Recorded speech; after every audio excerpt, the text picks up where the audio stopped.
Hi friends, இப்போ ஆகா கல்யாணம் பார்க்க போகிறோம். ஆகா கல்யாணத்தில் என்ன பிரச்சனை ஏது பிரச்சனைன்னு தெரியாமலே ஒரே பிரச்சனையை ஊதி ஊதி பெருசாக்குறாங்களே, இது என்னையா ஒரு கதை அப்படிங்கிற மாதிரி தான் இருக்குது. ஒன்றும் இல்லைங்க, ஃபஸ்ட் நைட் ரூம்குள்ளே போனால் அதை பற்றி பேசுறதை விட்டு வேறு ஏதாவது பேசுகிறீங்களேடா அப்படி சாமி அப்படிங்கிற மாதிரி இருக்குது. இவங்களோட லவ்வை பற்றி பேச வேண்டியதை நான் அதை விட்டுட்டு இவங்க வந்துட்டு என்ன மகா நீ ரெடி பண்ணாங்கன்னு சொல்ல இவங்களுக்கு கோவம் வர, அனாமிக்காவுக்கு கோவம் கொந்தளிச்சு வருமா. இப்போ தான் இவங்க வீரப்பா காமிப்பாங்களாமா. அது மட்டும் இல்லைங்க, பிரபாவை பற்றி பேசினோடனே மொத்த கோவமும் ஹை பிபிஐ போயிடுச்சு.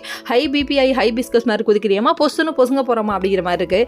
இந்த பொண்ணு இப்படி குதிக்கிறத பார்த்தோன்னே இப்போ சண்டை பெருசாயிடுச்சு. பெருசானோடனே விஜய் காம்டவுன் காலில் விழுந்துட்டாரு. கடைசியில் பார்த்தா இந்த பொண்ணு வந்துட்டு வீராப்பா முறுக்கிட்டு போய் படுக்குதாம்மா. ஃபர்ஸ்ட் நைட்டு நீ யமகாதமாக மாற்றிட்டியே அப்படிங்கிற மாதிரி ஆயிடுச்சு. பாவம் அந்த பையன். அது மட்டும் இல்லைங்க, இதை குடும்பத்துக்குள்ளே தெரியப்படுத்தணும், இவங்க 2 பேத்துக்குள்ள பிரச்சனைன்னு சொல்லிட்டு இது ரூமை விட்டு வெளியே போய் படுத்திருக்காமா. வெளியே போய் படுத்தோடனே மறுநாள் காலையில் விடிஞ்ச உடனே எல்லாரும் வந்து என்ன சனமைக்கான்னு கேட்க அத்தை சொத்தன்னு சொல்லிட்டு போய் கட்டிப்பிடிச்சது மட்டும் இல்லைங்க, இவங்களால தான் நிம்மதி கெடுதுன்னு சொல்லிட்டு மொத்த குடும்பத்தையும் திருப்பி விட்டுருச்சு.